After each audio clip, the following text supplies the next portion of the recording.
हाय। आज हम शुरू करने जा रहे हैं अपना foreign exchange derivative chapter 2।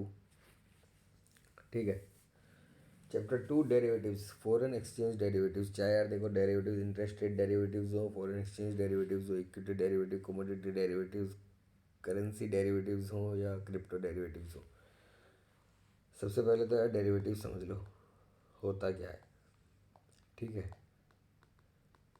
Derivatives जिन लोगों ने बीटेक करी है उन लोगों को पता ही होगा डेरिवेटिव्स डिफरेंशिएशन क्या होते हैं।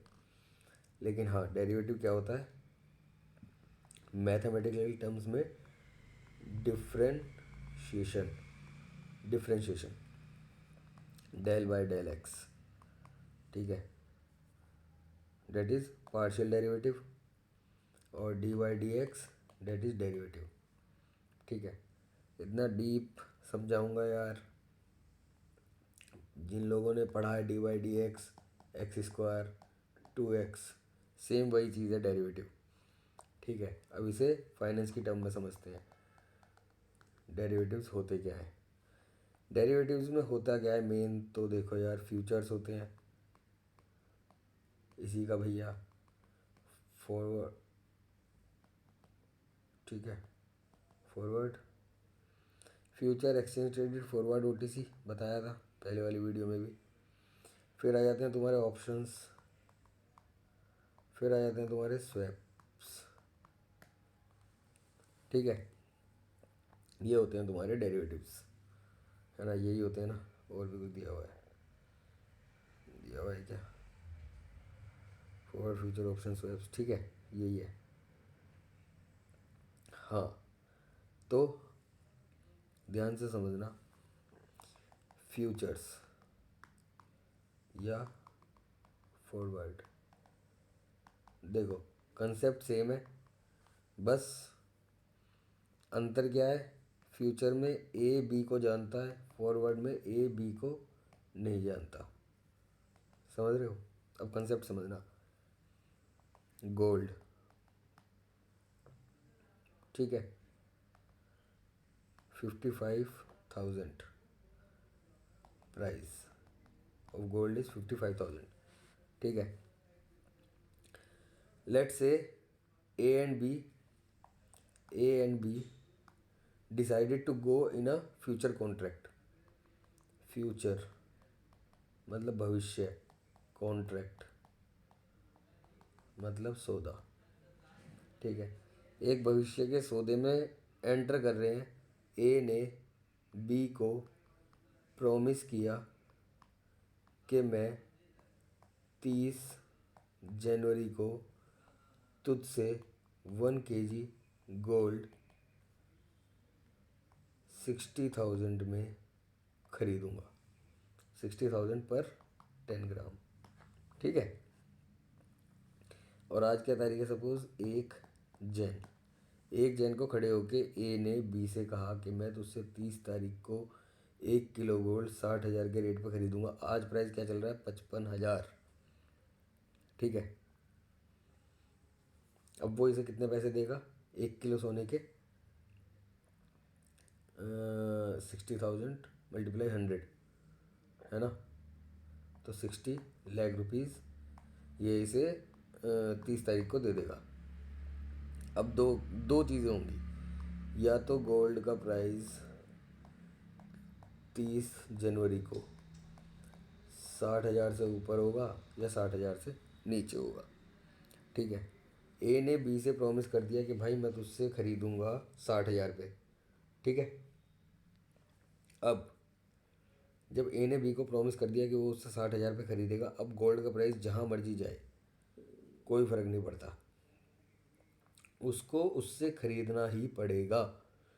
ए ने बी को प्रॉमिस किया है, यही होता है फ्यूचर कॉन्ट्रैक्ट, कि वो 30 तारीख को ए बी से 1 किलो सोना 60,000 के रेट पर खरीदेगा। ठीक है, अब अगर गोल्ड का प्राइस 55,000 ही रह गया 30 तारीख तक, 60,000 से नीचे है, ठीक है, तो किसका प्रॉफिट? बी का। बी का प्रॉफिट है सीधा सीधा। 55,000 मार्केट में चल रहा है, वो मार्केट से 55,000 में खरीदेगा, और ये ए उसके पास आएगा ही आएगा 60,000 में ख़रीदने के लिए, तो ये इसको 60,000 में बेच देगा, 5,000 प्रॉफिट। अब अगर गोल्ड का प्राइस चला गया 65,000, तो अब बी को क्या है, नुकसान, लॉस बी का, और प्रॉफिट किसका है, ए का। ये अगर 30 जैन का प्राइस हो गया, समझ रहे हो कैसे। बी क्या करेगा, 65,000 पे मार्केट से ख़रीदेगा, बाय फ्रॉम मार्केट, क्योंकि मार्केट का प्राइस 65,000 है। मार्केट से ख़रीदने का मतलब किसी भी XYZ दुकान पे जाएगा, 65,000 का ही सोना मिलेगा, ठीक है। लेकिन ए इसी के पास जाके ख़रीद सकता है 60,000 का, क्योंकि उसने प्रॉमिस किया था, और बी ने भी ए को प्रॉमिस किया था कि हाँ मैं तुझे 60,000 में बेचूंगा, समझ रहे हो।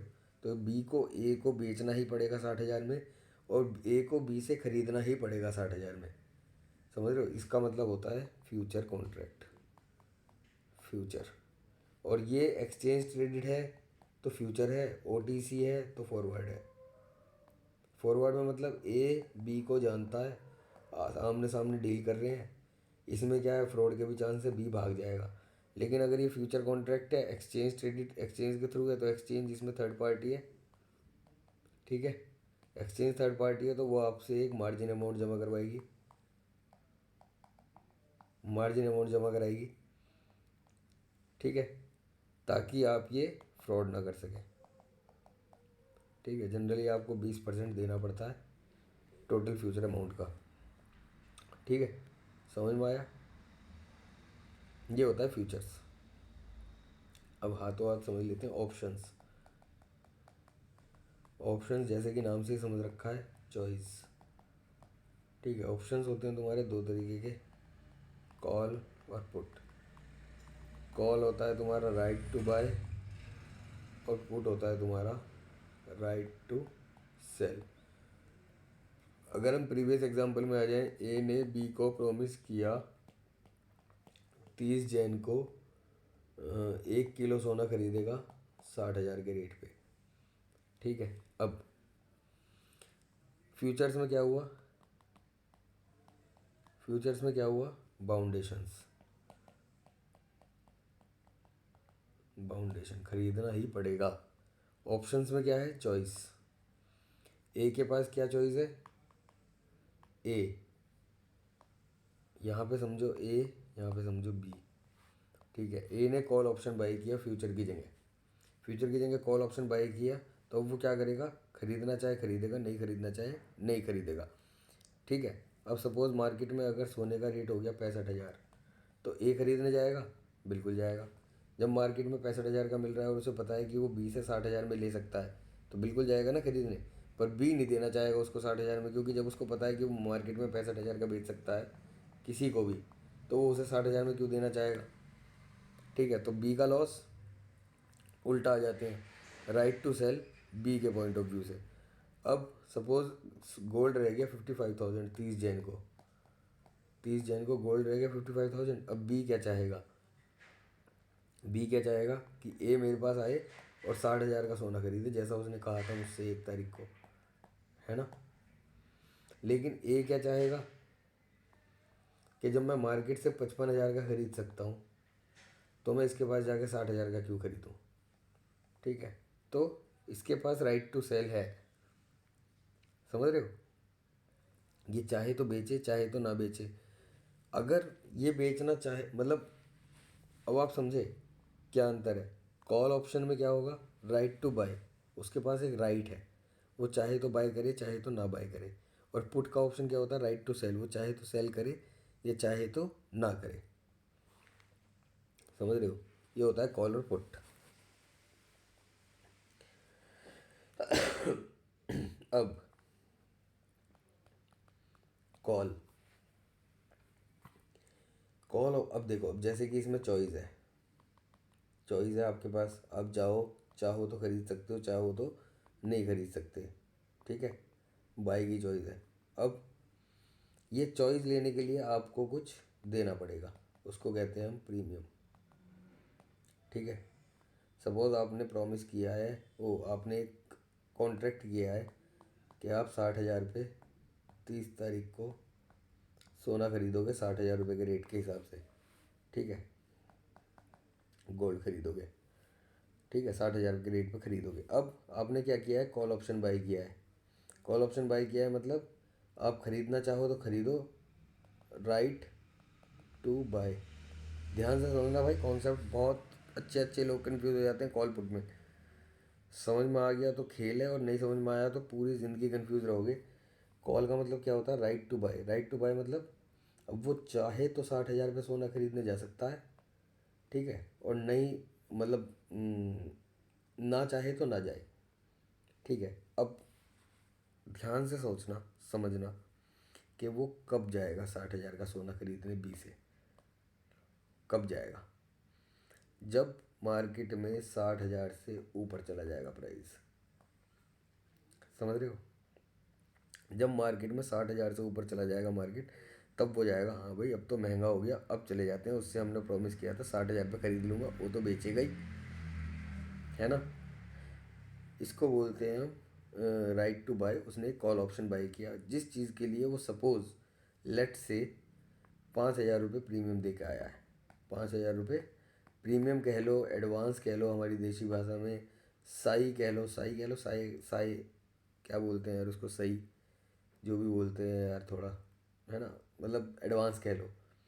एडवांस दे के आया है 5,000 रुपये कि हाँ भाई मैं तुझसे 30 तारीख को आ भी सकता हूँ खरीदने और नहीं भी आ सकता, ठीक है। और ये बी को मिले हैं 5,000 इसी प्रॉमिस देने के लिए कि हाँ भाई आ जाइयो। अब आ जाओ पुट ऑप्शन पे। पुट ऑप्शन पे क्या होता है, यहाँ पे बी की तरफ से आ जाओ। बी ने ए को दिया 5,000 रुपये सेम, किस चीज़ के लिए, कि मैं तेरे पास 30 तारीख को आऊँगा 60,000 के रेट से 1 किलो सोना बेचने, ठीक है। अब सेलर के पॉइंट ऑफ व्यू से सोचो, ये कब जाएगा इसके पास सोना बेचने 60,000 में, कब जाएगा बी के पास 60,000 में सोना बेचने, जब मार्केट में इसको 60,000 से कम रेट मिल रहे होंगे, सपोज 55,000 का सोना चल रहा है मार्केट में, तो ये क्या करेगा, ये जाएगा बी के पास। हाँ भाई उसको 5,000 रुपये दे के आया था इसी बात के कि 60,000 रुपये के रेट पे 1 किलो सोना बेचूंगा, तो अब वो क्या जाएगा, बी के पास जाएगा, 1 किलो सोना लेके, ले भाई सोना पकड़ और मुझे 60,000 के रेट के हिसाब से पैसे दे दे। इसका मतलब हुआ पुट का। अब आपको लोकल भाषा में समझाता हूँ जो लोग बाग समझते हैं। कॉल पुट, कॉल मतलब ऊपर जाने पे प्रॉफिट, पुट मतलब नीचे जाने पे प्रॉफिट। सिर्फ इतना पता है आम जनता को, इससे फालतू कुछ नहीं पता कॉल पुट के बारे में। ऊपर जाने पे प्रॉफिट कैसे, ऊपर जाने पे प्रॉफिट कैसे मैं बता रहा हूँ, क्योंकि उसके पास चॉइस है कि वो बाय कर सकता है चीप, ठीक है। और यहाँ पे नीचे जाने पे प्रॉफिट कैसे, क्योंकि उसके पास चॉइस है कि वो सेल कर सकता है कॉस्टली। बस समझना, आराम से वीडियो पॉज करके लिख के तब समझना, समझ में आ जाएगा। अब आ जाओ स्वैप्स। स्वैप होते हैं इंटरेस्ट रेट स्वैप और करेंसी स्वैप। देखो स्वैप का जनरली मीनिंग क्या होता है, स्वैप्स होते हैं इंटरेस्ट रेट स्वैप्स होते हैं, ठीक है ना। तो इंटरेस्ट रेट स्वैप्स क्या बोलते हैं, लेट से ए है बी है, ठीक है। तो स्वैप मतलब क्या होता है, 6%, ठीक है, 6% पे लैंड करेगा।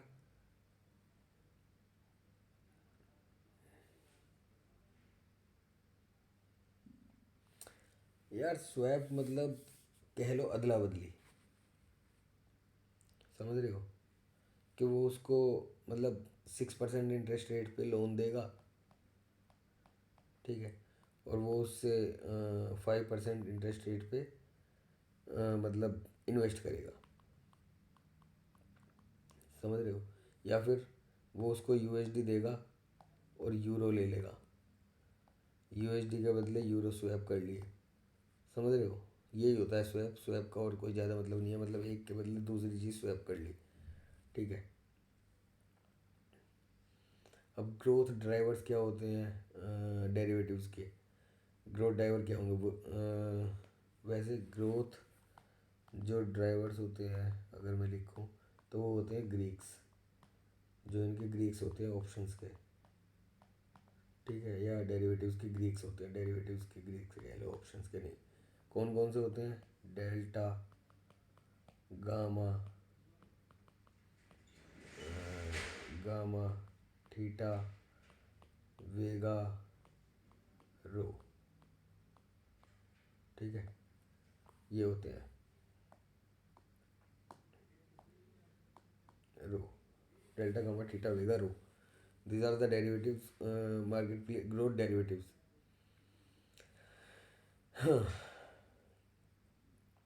की इकोनॉमिक फंक्शन ऑफ डेरिवेटिव्स। यार देखो, फंक्शंस के बारे में अगर मैं तुम्हें बताऊं तो होता है हेजिंग, और दूसरा होता है स्पेकुलेशन, TION। हेजिंग और स्पेकुलेशन में अंतर समझ लो। USD INR 82 rupees. स्पेकुलेटर क्या करेगा? ही बेटिंग, डेट इज स्पेकुलेशन। समझ रहे हो? जुआ, सट्टा, इसको बोलते हैं स्पेकुलेशन, ठीक है। स्पेकुलेशन क्या होता है? जुआ या सट्टा। कैसे? उसने बेट किया कि USD ऊपर जाएगा, उसने क्या करा? 1000 USD खरीद लिए, ठीक है। अब USD का रेट हो गया 83, $1 का प्रॉफिट, यानी कि $1000 प्रॉफिट। $1000 खरीदे थे उसने, एक एक पिप बढ़ गया, है ना, एक पॉइंट बढ़ा है, 83 का हो गया। 83 का हो गया मतलब $1 का प्रॉफिट हो गया उसको। $1 का प्रॉफिट मतलब $1000 पे $1000 का प्रॉफिट हो गया। और अगर ₹1 गिर जाता तो $1000 का लॉस हो जाता, अगर ये 81 हो जाता तो, ठीक है। अब हेजिंग में आ जाओ। हेजिंग में मैं बताता हूँ। लेट्स से ए ने बी से प्रॉमिस किया, ठीक है, प्रॉमिस किया कि वो उसको $1,00,000 82 के रेट पे देगा, है ना। कोई सामान खरीदा, सपोज एक्सपोर्टर होते हैं, सबसे ज़्यादा एक्सपोर्टर्स ही यूज़ करते हैं करेंसी हेजिंग के लिए, ठीक है। एक्सपोर्टर है, ए ने बी से कुछ सामान मंगाया, let's say crude oil. Crude oil, अब क्या होता है, क्रूड ऑयल की पेमेंट ना एकदम नहीं हो जाती करोड़ों डॉलर्स। तो क्या होता है, 3 महीने, 4 महीने, 5 महीने, 6 महीने बाद का टाइम दिया जाता है कि हाँ, मैं 6 महीने बाद आपको इतने डॉलर की पेमेंट करूँगा। और रेट आज ही फिक्स हो जाता है। लेट से 82 के रेट पे उन्होंने फिक्स कर लिया कि मैं $1,00,000 आपको 3 मंथ बाद दूंगा, ठीक है। तो 82 के रेट पे $1,00,000 लेगा तो 82 INR, $1,00,000 देगा तो हाँ, तो 82 लाख रुपए, ठीक है। 82 लाख रुपए आज के रेट से बैठते हैं। अब सपोज डॉलर गिर के हो गया मार्केट में 75 का, ठीक है, और उसने किस रेट से दिया है? 82 के रेट से। तो पहले वो 82 के रेट से खरीदेगा, है ना। ओ सॉरी, 75 के रेट से खरीदेगा डॉलर, और 82 के रेट पे दे देगा। लेकिन बी क्या करेगा? बी को 82 के रेट पर डॉलर खरीदने पड़ेंगे। देखो यार, कंफ्यूजिंग कंसेप्ट है, मैं मान रहा हूँ, तो थोड़ा कैसे समझाओ यार। हाँ, 82 रुपीज़ डॉलर पे प्राइस फिक्स हुआ कि वो $82, $1 इज इक्वल टू 82 रुपीज़, ठीक है। अब ध्यान से समझना, कितने रुपए देने हैं उसने? $1,00,000, $1,00,000 देने हैं, 1 लाख। तो ये क्या हो गया तुम्हारा? 82 लाख रुपीज़ की पेमेंट, ठीक है ना। उसको 82 लाख रुपए देने हैं $1,00,000 की पेमेंट देने के लिए, ठीक है। आज मार्केट में, मतलब वो आज मार्केट में जाएगा, ठीक है। एक सपोज ये मार्केट में बंदा बैठा है जो USD को INR में कन्वर्ट करता है, ठीक है। अब सपोज $82, 82 रुपीज़ का आज भाव चल रहा है, तो वो 82 लाख रुपीज़ दे के $1,00,000 लाएगा, है ना, और उसको दे देगा बी को, जिससे उसने सामान खरीदा, क्रूड ऑयल, ठीक है। तो आज वो उसकी पेमेंट कितने में कर पा रहा है? 82 लाख में, ठीक है। अब लेट्स से 3 महीने बाद उसको पेमेंट करनी है, आज उसके पास 82 लाख नहीं है, अब उसको 3 महीने बाद पेमेंट करनी है, और तब डॉलर बढ़ के हो गया 90 रुपये, ठीक है। तो अब उसको कितनी पेमेंट करनी पड़ रही है? 90 लाख, है ना। 90 लाख रुपए पेमेंट करनी पड़ रही है, वही 1 लाख डॉलर की पेमेंट के लिए, ठीक है। अब वो इससे बचने के लिए क्या करेगा? इससे बचने के लिए वो क्या करेगा, यहाँ पे USD/INR का फ्यूचर बाय करेगा, फ्यूचर बाय करेगा 82 पे, 82 पे फ्यूचर बाय कर लिया उसने।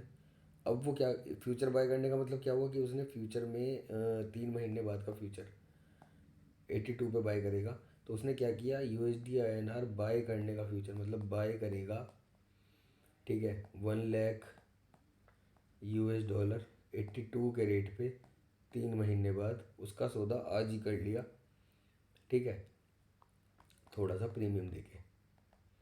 तो अब अगर 82 का रेट USD 3 महीने बाद 100 भी चला गया, 100, तो भी वो इसके पास जाके 82 में डॉलर खरीद के 82 रुपये के रेट से और उसको पेमेंट कर सकता है, ठीक है ना। तो जितना उसको लॉस यहाँ पे होगा ना, वो उतना ही लॉस यहाँ से कवर हो जाएगा, क्योंकि उसने यहाँ पे फ्यूचर लॉन्ग किया हुआ है, डेट इज़ हैजिंग। इस चीज़ को हैजिंग बोली जाती है कि यहाँ का प्रॉफिट यहाँ के लॉस से कवर हो जाए या यहाँ का लॉस यहाँ के प्रॉफिट से कवर हो जाए। समझ रहे हो? अब आ जाओ वापस। Financial market stability, exchange traded versus OTC derivatives, ये बताया ये आपको यार, जब से यही बता रहा हूँ, ठीक है ना। तो यहाँ हमारा चैप्टर 2 ख़त्म हो जाता है।